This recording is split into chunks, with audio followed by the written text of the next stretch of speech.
call this meeting of House Education Finance in order. How is everybody doing today? It's so great to be back in person. I want to welcome everybody to our first House Education Finance Committee for the biennium.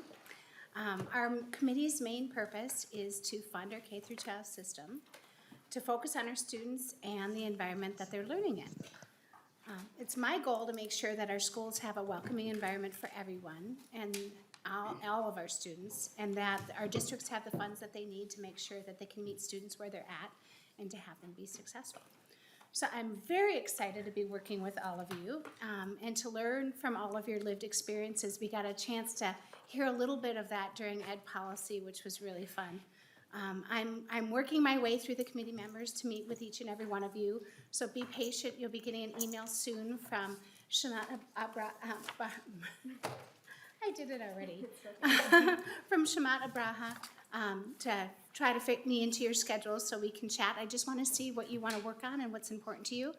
And I'm just excited that we're going to be bringing and hearing from students and teachers and school administrators and school staff who play really important roles in our students' academic achievement, and also bring a really diverse group of testifiers to the table to hear testimony from folks who not only work with our kids in school, but before and after school.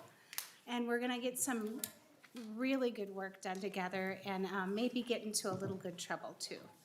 So I'm now going to do a different way of taking the roll. Normally at this point we take just general roll and roll into our agenda, but today is more of an informal getting to know each other. So we are going to go around the table and introduce yourselves. I'm actually gonna call on folks, and I'd like you to state your name, the district that you represent, the school districts that are in your district, if you want to name all of them. I know some of you have quite a few. And then answer just two quick questions. One would be, what would you like members to know about the town that you live in? And then the other one would be, and I stole this from Chair Pryor, what memory do you have about your time in school? So I will go first. I'm Cheryl Joachim, she, her, and I represent 46B. It includes Hopkins, portions of Edina and St. Louis Park. I cover the Hopkins, St. Louis Park, and Edina school districts. I live in Hopkins. We've been there since 87, and since, I gotta think, 97. We've lived there since 97. Man, it's been a long time. What I would love for you to know about Hopkins is we're like a small town. We're only 2 by 2 miles. We used to be called West Minneapolis. We have an amazing main street full of wonderful restaurants and retail. And a memory I have about school is my first grade teacher who used to play guitar for us to get us engaged and make us feel welcome. And then also I had an amazing school journalism teacher in high school that gave us space to learn and practice and with critical thinking, and challenged our perspectives and taught us how to write. So those are my favorite memories of school. And I think I'll go next to our vice chair, Representative Mary Frances Clardy. Good morning. I'm Mary Frances Clardy. I represent Inver Grove Heights, Mendota Heights, Sunfish Lake, Lilydale, and West St. Paul. I am a teacher. I have been dealing with a lot of policy. Some memories that I have is, I guess first of all, my hometown, or the town that I live in, is Inver Grove Heights, and we're the state champs for football this year. Yay! Okay, that's what we're known for. And then a school memory is I was an exchange student when I was in high school, so that was really a growth experience that I really value. And my pronouns are she and her. Thank you, Representative. And next, I'd like to go to Representative Ron Krisha, our minority lead on committee. And I also want you to say a few words, if you'd like, about what some of your goals, and welcome everybody. Thank you for that, Chair Joachim, and we've had a relationship for many years, so I'm looking forward to extending that. And thank you to all the members from both sides. I think this is always a good and spirited community, but it really is rolling the sleeves up and getting to the nuts and bolts of what we do. So before I get into my memories, and as you requested, a couple of the goals that you'll see from my comments and to those that are going to come up and testify and introduce bills. I'll be very focused on putting things first as far as achievement. I think one of the most important things we can do is prioritizing the school's role for the success of the students. And right now, we are sitting at reading levels for all students of 51%. Third grade is at 48%. When we look at the math levels, we see a 45% success rate for students, all students across the state, and we see a 40% reading at 8th grade level. In the world that we live in today, that's just simply not acceptable. We can tout an 84% graduation rate, but the reality is that is just the rate that we send kids out the door without really being able to measure and know where they're going to be in success. And I run a company. I run a number of companies outside of my education experience. And one of the biggest things that I see now is the students have to be able to work through the remote challenges, work through information, process, think, and all of that. And that's very, very important. Our schools have a promise and a commitment to those students. So as people are bringing up bills and as we're hearing things, those are the things I'll be asking. How is this affecting and bringing up those scores? How is this allowing the diversity to be gapped and bridged so that we can make those successful transitions and help those students? Because at the end of the day, that really is what matters for our school system. That's what we have to do. We have a constitution that only allows for adequate education. I think that's insufficient, and I think we can do better. The last comment that I'll just make is we are the Finance Committee.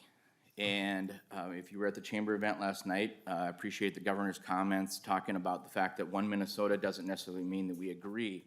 And one of the biggest disagreements we have is student disparity funding. When you look across the state, we can say, the governor made light of the fact that 11 counties at AMC stood up and clapped for him. But the fact of the matter is that leaves out 76 other counties that schools in remote parts of the state just miss out on that funding. And I'm looking forward to working with my colleagues across the aisle, but I also recognize the fact that when you look at the education leadership, it's pretty weighted towards the metro side. So I know that it's very important that we continue to give that rural voice and we continue to make sure that all of our students get a shot at that education, that funding. It's just what we have to do. So those are things that I'll be doing, and I'm looking forward to doing that. Yes, there may be fireworks, it'll be respectful, but the truth can handle being beat up a little bit. The truth can be malleable, and I think that's, frankly, our obligation is to get to the heart of these matters. And yeah, we'll have some spirited debate. We'll also walk out of this room, and I'll be able to walk up to members or the chair and say, how do we get to the solution? That's okay. I'm okay with that. Last comments are, Mr. Shum, thank you for not retiring.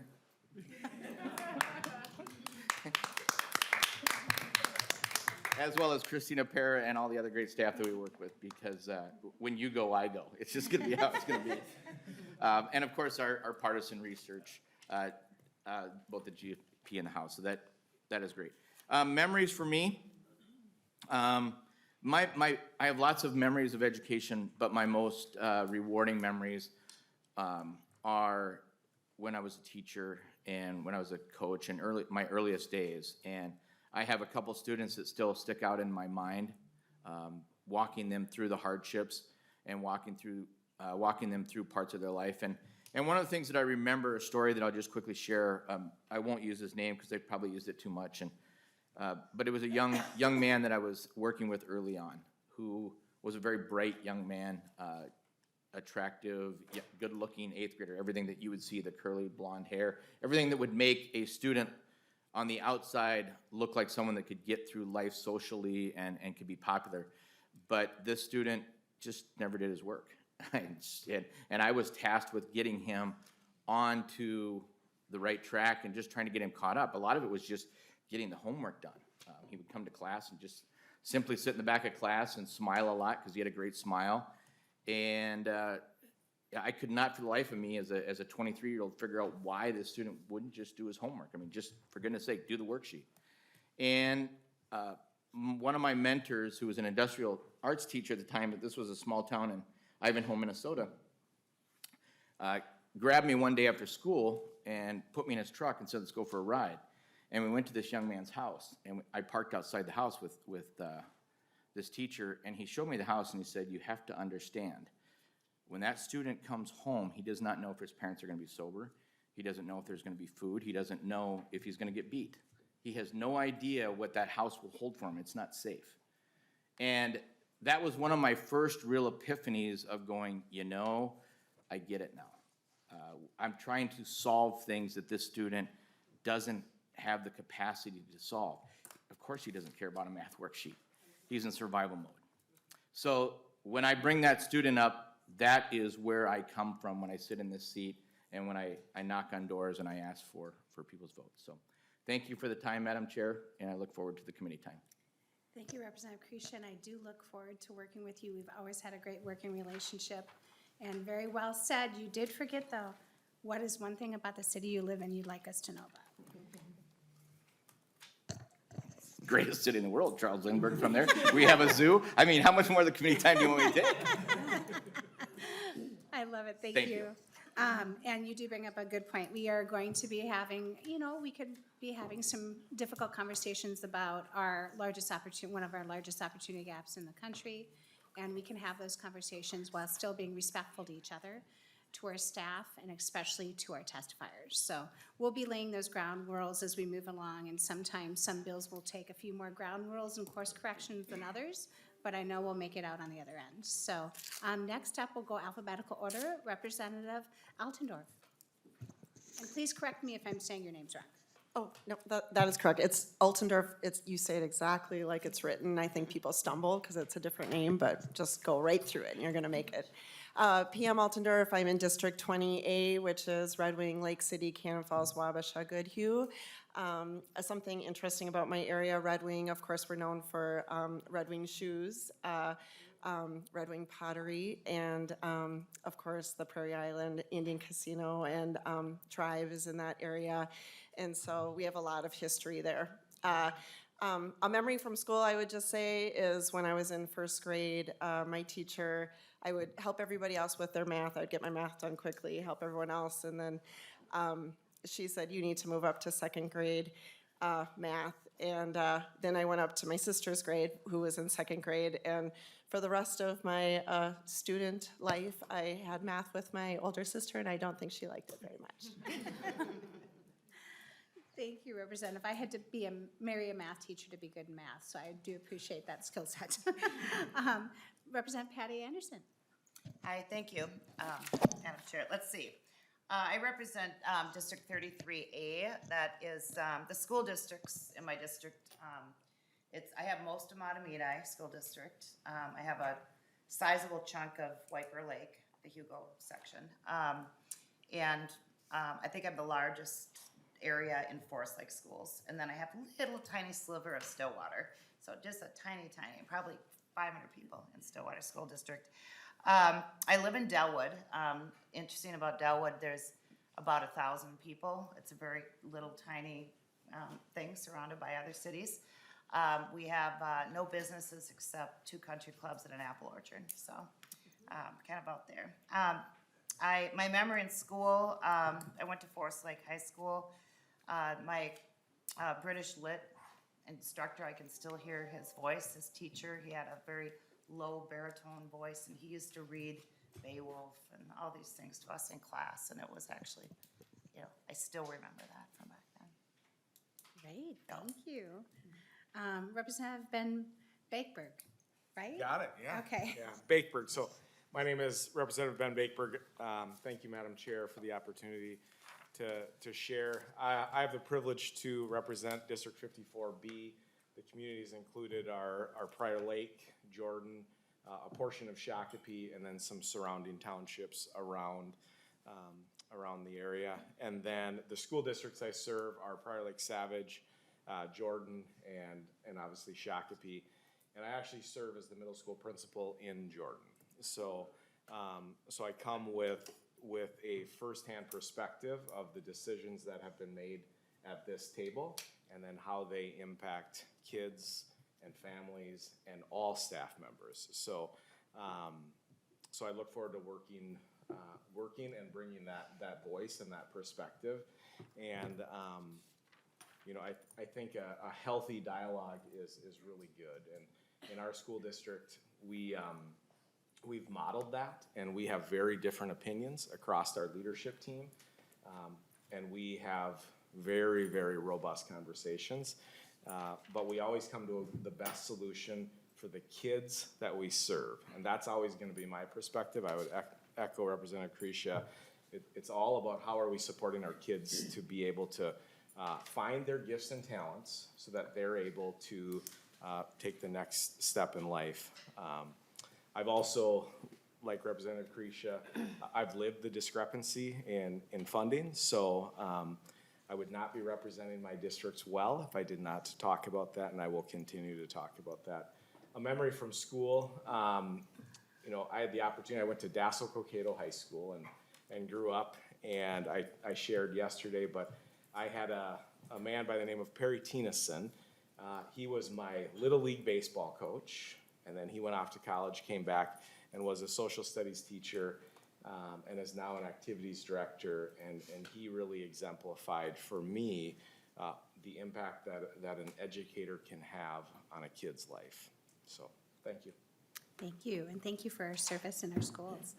I work during the interim as a paraprofessional with kiddos, and I could never do the administration or the teaching. Para is just like you get to hang with the kids and classroom management and then peace out, so thank you. Representative Bennett. Thank you, Madam Chair, and good to be back with everybody, and nice to be back working with you as well. We came in the same year, so it's, we're classmates, but I am Peggy Bennett. I represent 23A, which is southern Minnesota.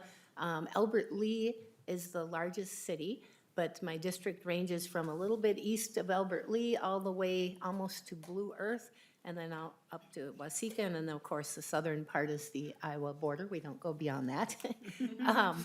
The schools, the districts that actually reside in my district would be the Albert Lea area schools, and we have Glenville Emmons a little south of me. I live in Albert Lea, and Alden Conger schools. Then we have the Wells USC, and New Richland, Heartland, Ellendale, Geneva school district. And I also have 3 private schools in my district. We have St. Theodore's in Albert Lea, we have St. Casimir's in Wells, and Hollandale Christian School in Hollandale.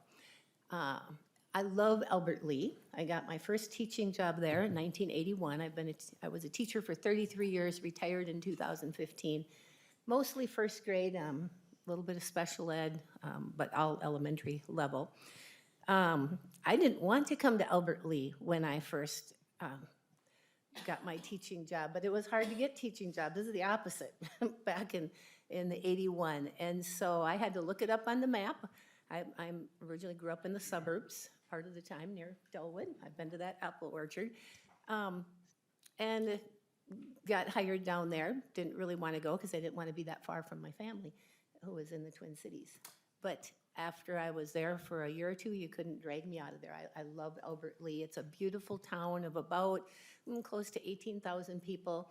We have something special about Albert Lea is our lakes. We have a couple of really nice lakes. One, Fountain Lake, is right in our city. It's about a little over 5 mile walk, run, jog, bike, whatever, and you can actually go all the way around the lake. So it's a really special thing. And we had the governor's fishing opener there a few years ago, so it's a good fishing lake too. Let's see, a memory from school. I did share yesterday in ed policy, so I won't share the same thing, except I will say that I did not do well in school until about high school, because I didn't like school. One of my teachers in elementary school told my mom at conferences that my head was out the window somewhere most of the time, you know. Luckily, I love to read. Somebody hooked me into reading. And other than that, I could have cared less about being at school. So I did not do well until about high school. And one of my earliest memories in elementary school is sitting in my climbing tree at home. We had this tree, we had first branch, second branch, third branch, whatever. I'd sit up there and just kind of daydream. And I remember thinking, I will never be a teacher, you know, because I didn't like school. Well, then I became a teacher and I loved it. And one of my main goals was to excite kids to learn, because nobody excited me until about high school. And that's such a key to learning. And it's kind of funny because as an adult, I said I'd never get involved in politics. So here I am. But anyway, thank you, Madam Chair. Thank you, Representative Bennett. Yeah, that moving away to teach, back when my husband started too, he ended up in Alaska for a year. So, yeah, our teacher supply ebbs and flows, and we're definitely in an ebb right now. All right, so next up, we've got Representative Heather Edelson. Well, this is my first term I was on Education Finance, and so I'm happy to be back, especially with you, Chair Joachim. And Representative Kreisha, I can't see you, but I look forward to working with you because I know that you and I share, hello, share a We can FaceTime if you'd like. yeah, we're gonna make some paper airplanes and we're gonna face, but I do look forward to working on special education policy with you. You and I both share an interest in that, as well as literacy, it sounds like. So I represent Edina in Bloomington. I want members to know about my district, I guess, is we have a great Edina downtown, and I know you're all thinking cake eaters, right? There's actually a cake shop. So you can get your own little cake. It's great, and I just started to represent Bloomington, so it's a bigger city, and it's lovely. Other things about our district is that we have really innovative schools, and I'm really excited to bring that. I talk a lot about what we're doing in Edina because we do have extra resources and an education fund where we try to fund a lot of the things that I'll be talking about here. What I remember about school is I represent Edina, but I grew up very differently. I was the first one to go to college in my family. I remember having free tickets and deciding to pass on lunch because I didn't want to wait in the line to get the free ticket, and I didn't want people to know. Representative Kreisha, my house was a lot like the house that you talk about with that student. Nobody knew what was going on. I was held back in 3rd grade, and it took me a really long time to be able to talk about that because I couldn't read. I didn't read until I was in 6th grade. So literacy is so incredibly important, and we will be talking about that. And Representative Kreisha, I really do hope your members will sign on to some of the literacy bills, and we can work together because Minnesotans expect that we work together. And so I'm going to be that member that's going to keep pushing you. So look forward to working together. Thank you, Representative Edelson, and thank you for welcoming me into a section of Edina as well. Representative Greenman. Good morning. Representative Emma Greenman. I represent 63B, she, hers, and the school district. So until my first term, I represented both Minneapolis Public Schools and Richfield Public Schools. So got a good sense of that. I now just represent Minneapolis. One thing you should know about my district, it is the highest voter turnout district in the state of Minnesota. Which is important to me as a voting rights lawyer. It's also important to me because what I do know is when I think about public schools, when I think about our education system, it is the very foundation of our democracy. It's where we learn to both civics education, but we also learn how to work together, how to bridge difference, and how to be communities. And so I'm really excited to be here. So my memory of school, I think, like Representative Edelson, I really struggled to learn how to read. I was in special education until 5th grade. And so when I think about, the teachers, the educators, the paras, who really worked with me. I mean, I still remember Tricia, my public education teacher. My memories are very vivid. And also those adults are the reason that I was able to go on and be successful at South High School in Minneapolis and on to law school and grad school. So I am really eager to think about how we're going to help those kids like Representative Edelson, like Representative Bennett, and all the kids, and think about how we bring an equity lens to that to ensure that every kid in Minnesota comes to school ready to learn, that every kid has what they need and has that kind of support, because we know right now that not everyone's getting the support that I got in Minneapolis. So excited to be here. Thank you, Representative Greenman. Representative Josiah Hill. Thank you, Chair Joachim. I live in District 33B, which represents the cities of Bayport, Oak Park Heights, Stillwater, Stillwater Township, May Township, Marine, Scandia, and parts of Forest Lake. I'm a longtime teacher and really love to tell people how proud I am to be able to claim that. I had incredible teachers. I grew up in the city of Stillwater, and again, proud to be a teacher at my alma mater. One wonderful thing about Stillwater is it's known as the birthplace of Minnesota. We were the first community, they claim, of people who came to, Minnesota across the country as far as the tourism industry goes. That's what seems to fall onto our shirts. What's more important to me is the beauty of the river and the wonderful legacy of Walter Mondale and Senator Nelson from across the river to preserve the St. Croix Riverway.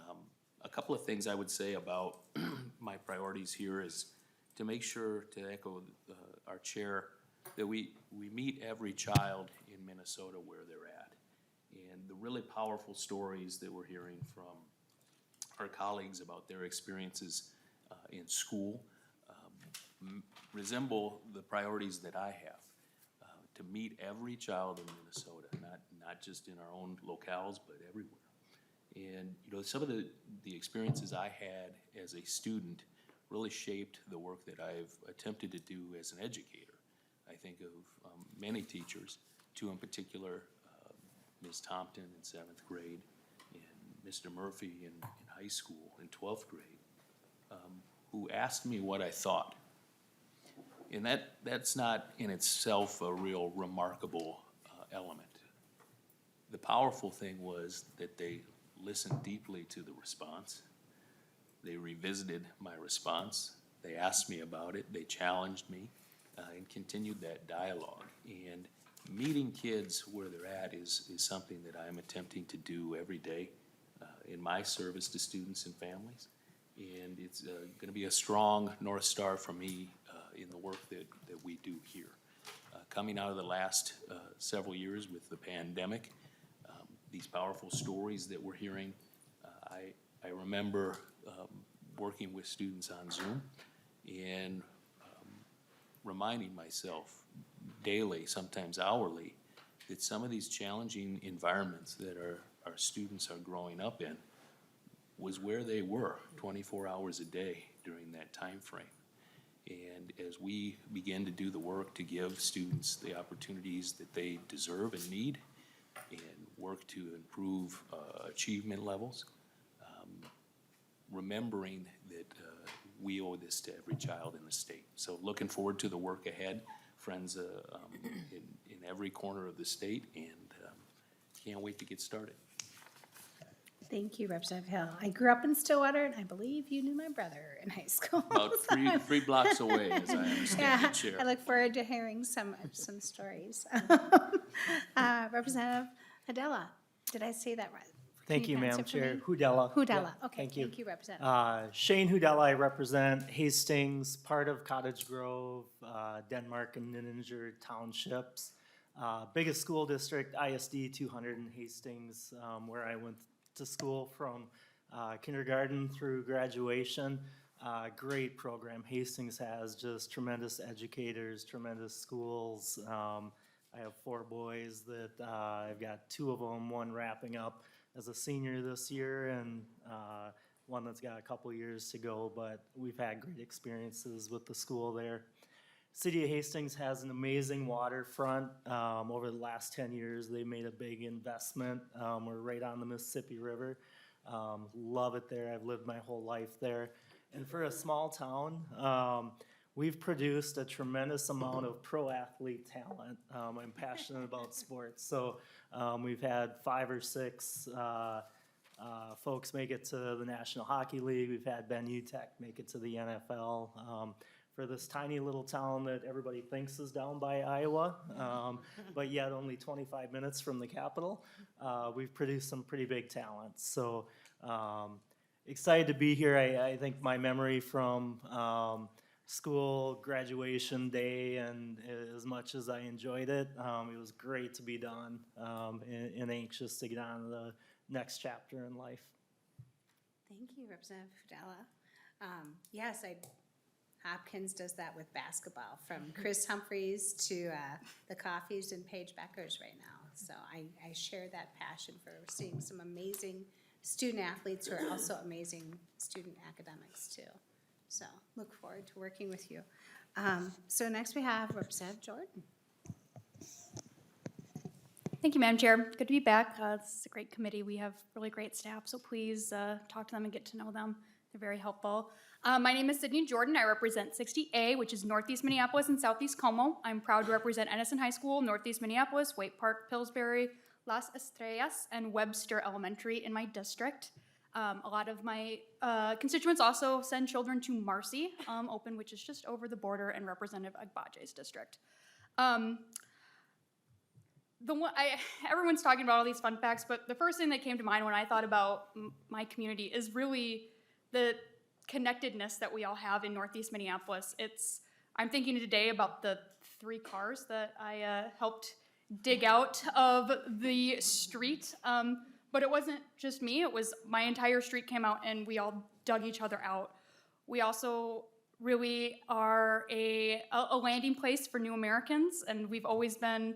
And it's a place where you can eat your way around the world, as Senator Dietzick and I like to say. You can get, we also have a very large Ukrainian population, so you can get pierogies, you could get tacos, you could have great Thai food, all within the same block of each other. So you can also get great beer. A lot of people, when they think of my district, they do think of that, which is not exactly what we want to talk about in this committee, but I grew up, my mom was an educator and was also president of her local. So I grew up talking to a lot of teachers and answering the phone. And so I have a lot of memories of school. I loved her. I was one of those readers. I was one of those bookworms, and I still sometimes read some of those books. But I also, I guess today, I normally think about all the happy moments and all the wonderful teachers I had. But today, I really was remembering how I was also bullied as a child and how that was a really, I was bullied for my identity, and so remembering that is something that's really hard. I also experienced gun violence at a school when my mom was meeting with students. And that's something that's really hard for me to talk about, and I don't talk about very much. But those are really some of the memories, too, in addition to all the amazing teachers I had and who really saw something in me and encouraged me to get involved and just encouraged me to read the newspaper and get involved and understood when some students are having a hard time and when some students need more. So I'm really grateful to be on this committee to make sure that all of our students have the resources they need to grow into the amazing adults that we know they all have the capability of being. So thanks, Madam Chair, and I'm excited to get to work. Thank you, Representative Jordan, and never a problem talking about food or breweries. So, next up we have Representative Knudsen, and please let me know if I said that. That's correct. Thank you, Madam Chair. I am Krista Knudsen. I represent District 5A, which is northern Minnesota, kind of the very rural area between Brainerd and Detroit Lakes. Our biggest city is Park Rapids, which is a population of 4,500, so very rural. The districts that I have, and there's a lot, and I wasn't going to name them all, but I think it's important, just so you understand the size and the number of school districts within my district. We have Detroit Lakes, we have Frazee-Vergus, we have Walker, Hackensack, Akeley, we have Pillager, Brainerd, Pequot Lakes, LaPorte, Nevis, Park Rapids, a few in New York Mills, a couple in Verndale, Sebeka, Monaga, Staples Motley, and Pine River Bacchus. So there are a ton of school districts within my district. I, unlike a lot of you, have no experience in educating or administration. I come to this as a parent. I have 4 children. 3 are in elementary school. I guess 2 just moved to middle school, and 1 in pre-K.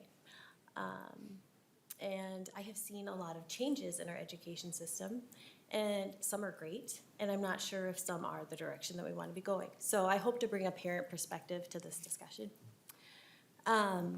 A memory I have from school, and I shared this yesterday, and I was trying to think if I wanted to talk about something different today, but this was so impactful for me that I feel like I need to repeat it. I struggled with math as a little kid. Elementary school, it was difficult for me. I could never get those multiplication times tables done in the 5 minutes or whatever we had, and I just didn't like it. So 5th grade, I had a math teacher that said to me, every day we're gonna have 4 math problems, and you go home, you do them, and you bring them back, and they don't have to be right. Just do your best. And that just shocked me. Like, I'm not gonna be put down, I'm not gonna be made fun of if I don't get this correct. And that changed my whole thoughts on math. And I started actually trying, and I started believing in myself, because I don't have to be perfect, I don't have to get it right, I just have to do my best. Her name was Mrs. Banwart, and I'll just never forget her. I'm sure she's long retired now, but, and I moved on. I was in math league and lettered in math league in high school, and it really was a changing point for me in my education, so that's all. Thank you. Oh, something about my city. Yes. Sorry, Madam Chair. I'm from Lake Shore. We're a very touristy area right next to a sister city to Nisswa. I'm not sure if you're familiar with that, just north of Brainerd. We are kind of the bedroom city of Nisswa. Nisswa's got the little downtown shopping, and we have 5 restaurants, 1 church, no gas station, no grocery store, no convenience store, just a lot of bars. So, thank you. Thank you, Representative. And you have a lot of amazing bike trails. I love your bike trails. We have fantastic. Up in your area, and I think you might win the prize for the number of school districts in your district. There was 15 plus I counted there as you were listing them off. Very impressive. Thank you. We got, next up we have Representative Perez Vega. Good late morning, Madam Chair and members of the committee. My name is Maria Isa Perez Vega. I represent District 65B, which is right here, the Capitol stands, downtown St. Paul, the west side of St. Paul, and a little bit of the east side of St. Paul's in district, along with West 7th and West St. Paul, which is new to District 65B. So I have 2 high schools in between the districts and 4 elementary schools. I come from a background of being a youth worker in after-school and summer school program. I direct the mentorship program for a nonprofit called the Twin Cities Mobile Jazz Project for close to over 7 years now, and where I've been contracted by several school districts throughout the state, mostly here though in the Twin Cities between St. Paul Public Schools and Minneapolis Public School, but also Richfield, and one of my favorites in Red Lake Nation Middle School, working with youth on how literacy and arts and music in particular is a way of communication and a way to advance literacy, starting from pre-K all the way to high school students. That's one of my favorite jobs, and the many hats that I wear is working with those youth. Specifically our BIPOC youth and our refuge students that come here not knowing how to speak English, let alone how to read in their own languages. Music has been an influence for them to be able to write, to be able to even communicate with teachers who may not know about the languages that they speak or even how to pronounce their names. And I tell you, the passion that it is to be in the education programming through liberal arts and music and performing arts is so tremendous, because I think about a student of mine that came from a refugee camp in Thailand and had not spoken to anyone in over a year. And her parent, except when she went home, and her parents were concerned, and they communicated that with the translator at the school in Washington High School. And she started speaking one day right after she graduated, received her certificate from our program as a junior. And that young girl is now writing her own books of poetry. That young girl wrote the school song of the year. That young girl is now looking to be a teacher. And I still receive little messages here and now, she's someone that, the school made sure that she kept in contact, even though I moved forward from working with the SPPS. And those are the stories and the magic when you're able to find funding for arts and music programming. It's able to change and bridge how a child can learn and how a child can move away from suicide, how a child can move away from opioids crisis that we're facing. And I've also worked with these youth who have challenged gang violence and gun issues in the school. It's very traumatizing to be a youth worker in education systems that now we have to learn about how to become military, it feels, to how to act in emergency situations with the gun violence that is happening throughout the nation, but in particular right here in our backyards.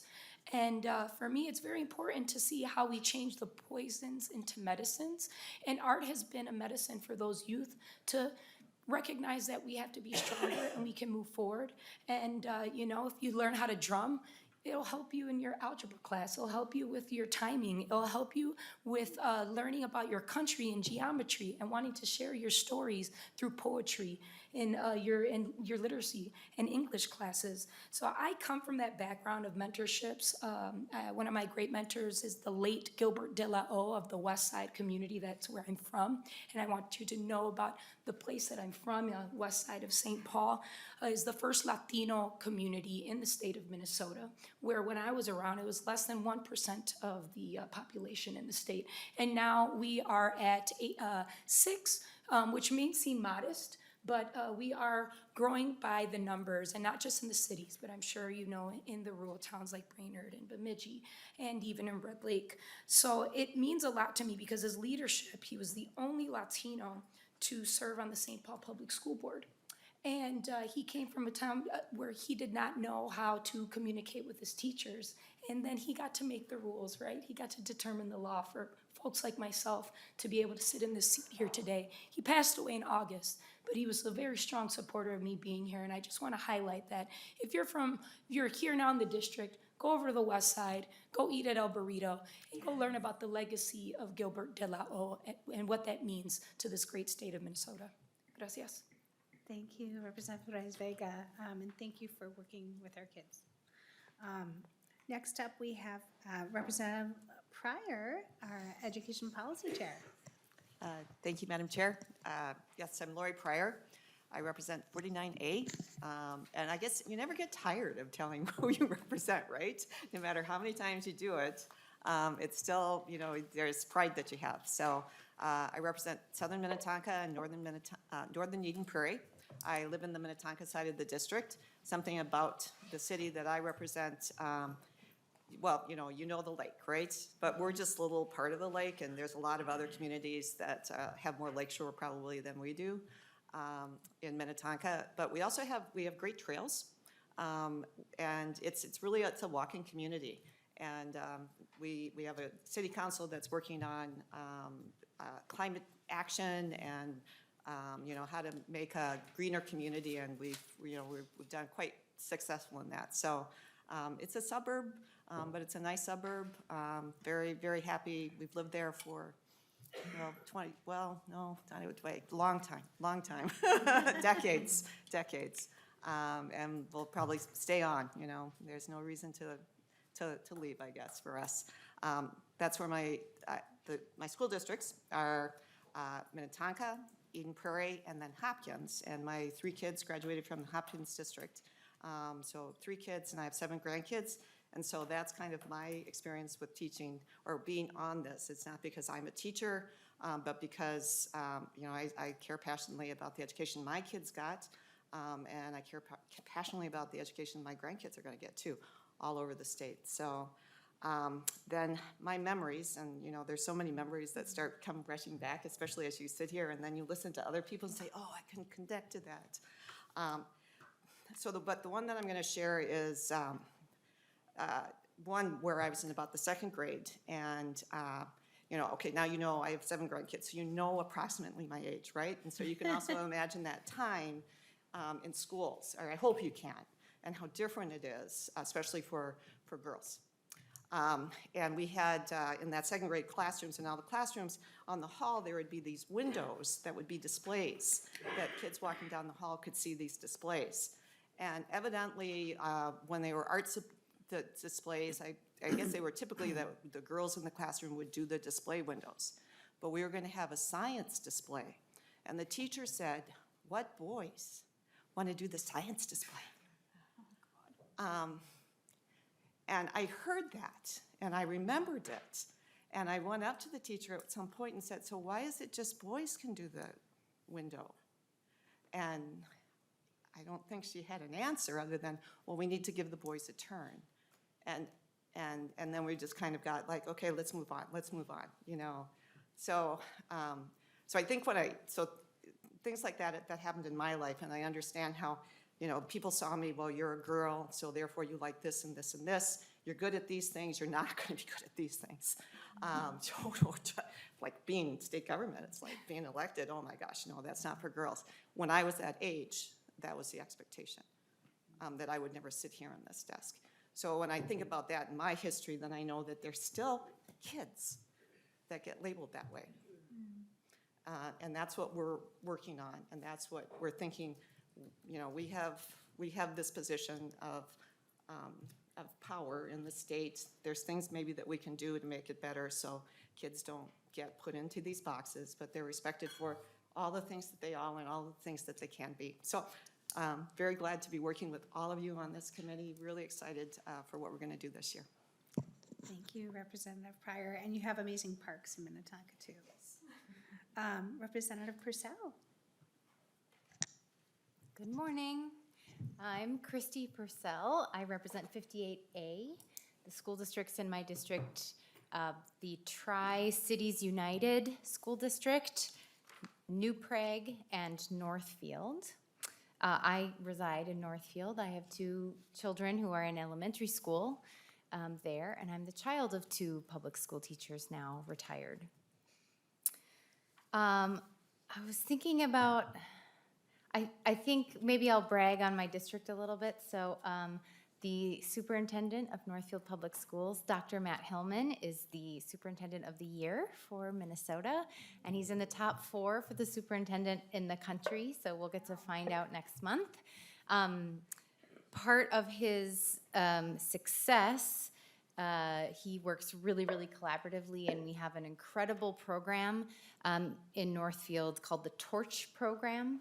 So as we saw numbers go down in the pandemic for achievement and graduation, we didn't see those numbers in Northfield, and that's because of the incredible kind of inside-outside support network for students who are struggling, especially our Latinx students, and have graduates from the program coming back to help support the students. It was a program just in the high school. It's now also in the middle school. It also works post high school graduation. So there's some pretty incredible success stories that come from my district that I hope that that's a thing that I can share and bring to these conversations, because every kid in Minnesota deserves that support and is capable of that success. My personal memories that were coming back from school. So I went to a different elementary school for kindergarten, first grade, and second grade, and so I had a hard time making friends. And one of my best friends was the crossing guard in first grade. Her name was Faye.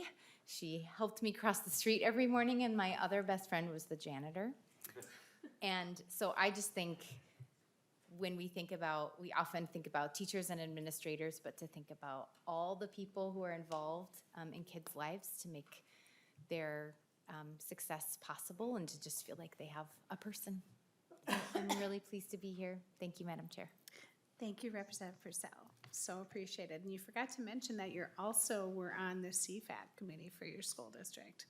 So that's a Citizen Advisory, Finance Advisory Board. I have a soft spot for those people that do numbers better than me. Okay, Representative Reed.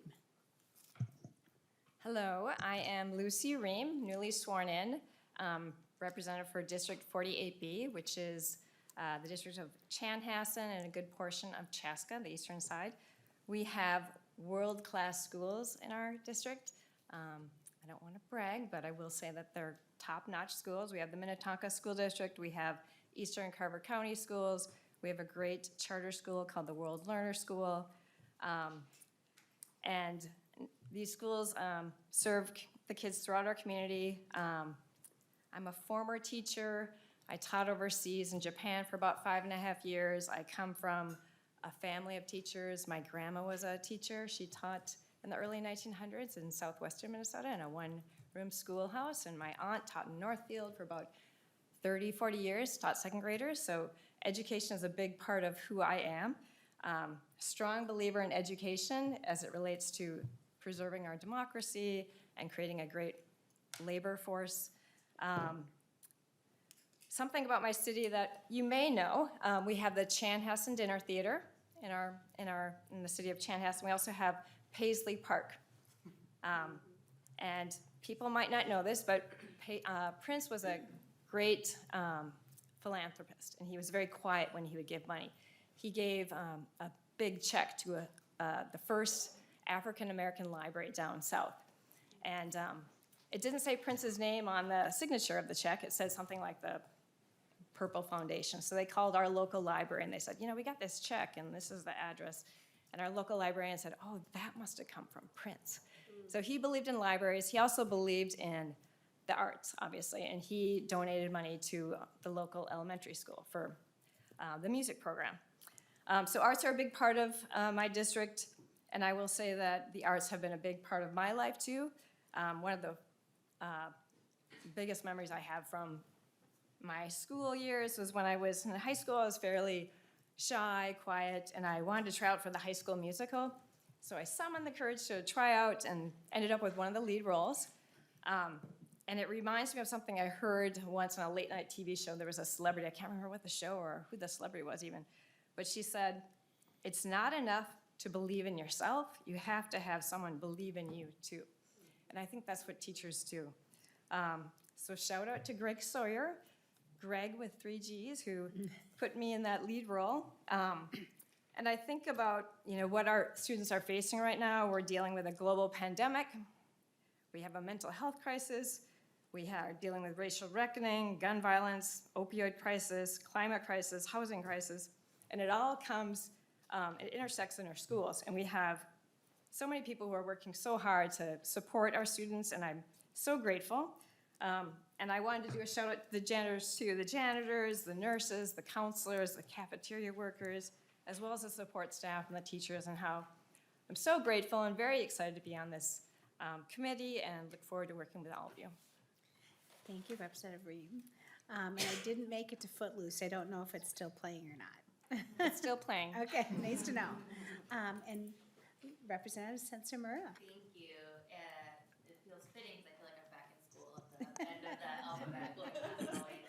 Oh, trust you, I feel you now, so. My name is Samantha Sensamura. I am a new state representative representing District 63A, so South Minneapolis. For those that are Hyde local, I represent Districts 3 and 5 within the Minneapolis Public Schools. I went to Minneapolis Public Schools. I grew up in the district that I'm representing. And from that experience as a student of color, really witnessing the different educational experiences and different educational outcomes between students of color and white students, I became passionate about education. I've worked in education for 11 years. I've taught English and creative writing. I've worked at a full-service community school coordinating wraparound services for students and families. And for the last 5 years, I was the executive director at an education nonprofit, partnering both in school and out of school with Minneapolis and St. Paul students and families to provide in-school and out-of-school writing programs for youth. My organization focused on writing as the often overlooked half of literacy. Something that we said is that reading provides young people access, but writing provides young people power. And so we focused on working specifically with students of color, uplifting their voices through the development of writing skills. So I'm excited to bring some of those perspectives to this work. I'm also a new mom. I have a 16-month-old, and he currently participates in the Early Childhood Family Education Program at Minneapolis Public Schools. You know, when you're thinking about memories, I was thinking of a recent memory that I had just with him a couple months ago, where he, at that time 14 months, participated in his first school lockdown. So in the early childhood class, there was a lockdown. We had to shut the doors. We had to lock the doors. We had to, you know, put the shades on the windows. And we, you know, as parents and with our children, had to keep them from crying and keep them, you know, as much as possible, relatively calm in that situation. And so, if anything is going to convince you that we need to really work on school safety and creating a welcoming environment for all students, especially our youngest learners, that was an experience that definitely did that for me. More positive memories. I was a part of the mock trial program at my school, at high school. I represented a team at South High that won the state championship 2 years in a row and also got 4th in the nation. I believe actually one of my mock trial teammates is here today. We both ended up at the Capitol.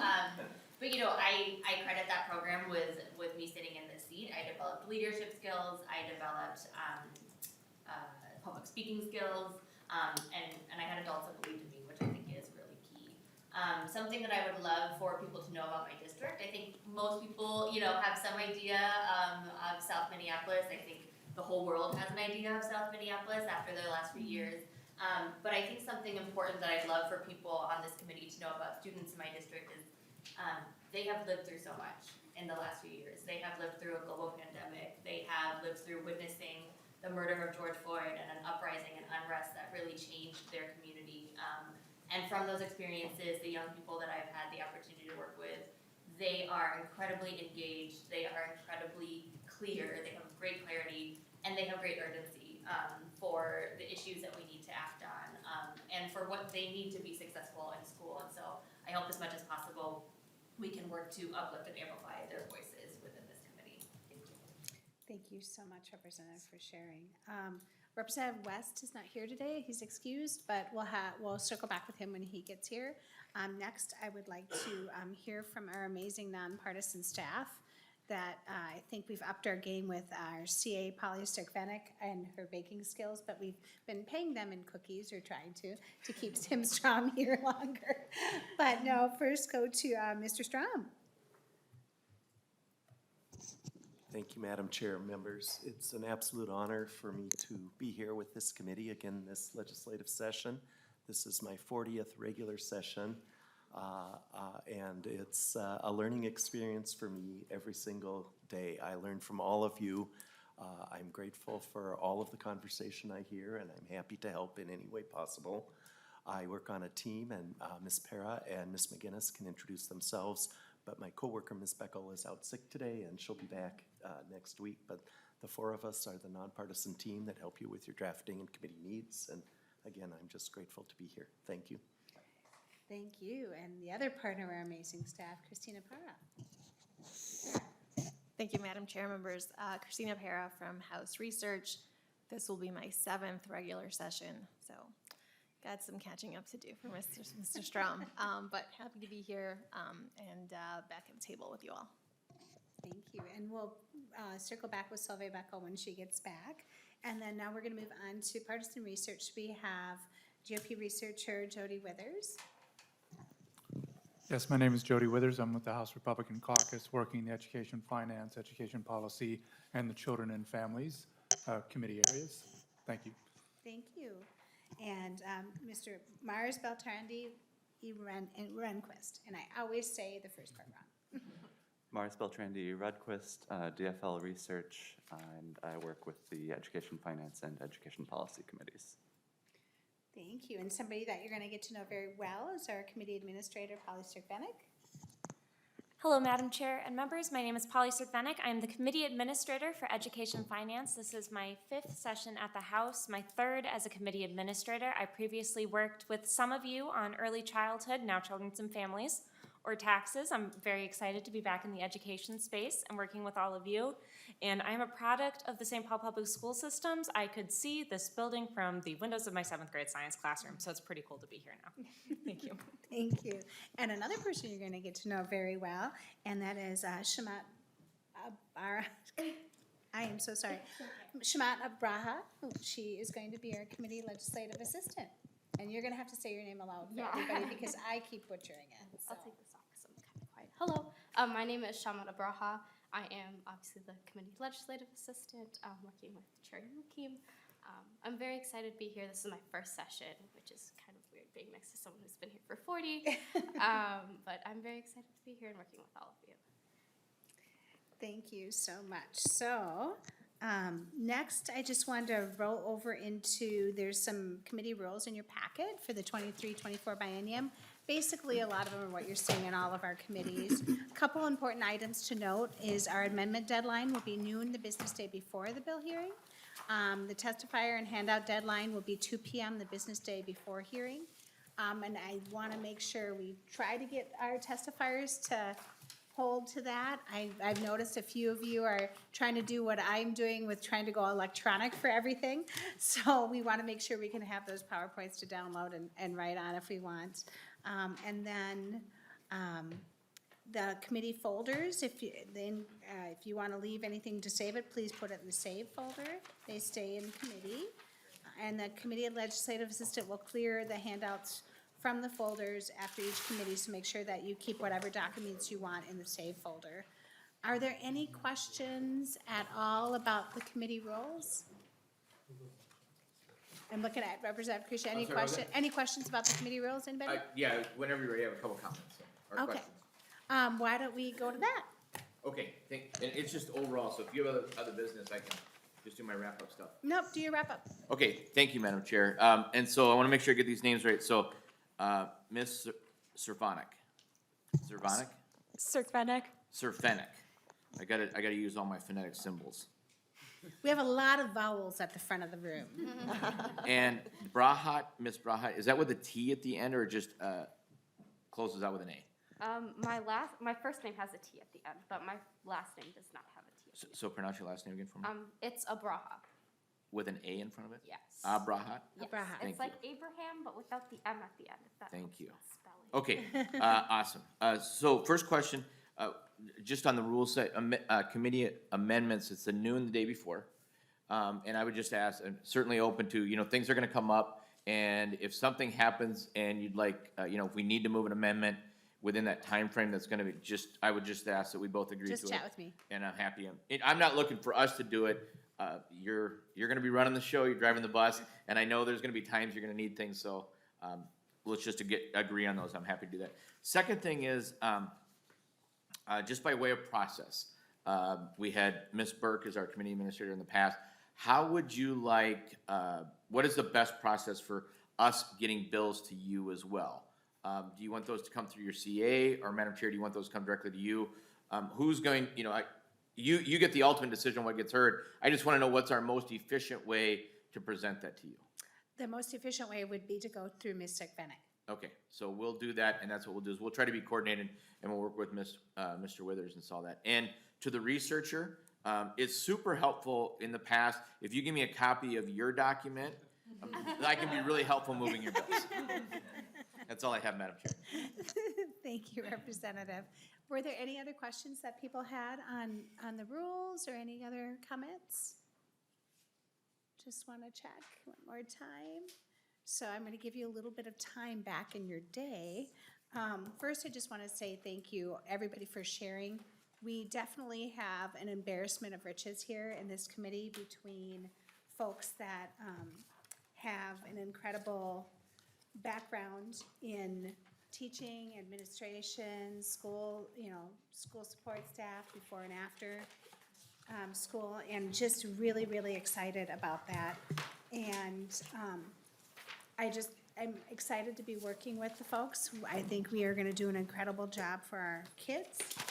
And I wanna make sure that you know that next week, we are meeting on our regular schedule, Tuesday, Wednesday, and Thursday during our regular time. We'll be hearing fiscal overviews from our nonpartisan staff, from the Minnesota Department of Education, from our Professional Educator Licensing Standards Board, and then we'll also be doing an overview on nutrition. So I really am excited for folks to be in this committee and all your lived experiences that you're gonna bring to the table to help make sure that we're doing important work for our kids. And with that, we are adjourned.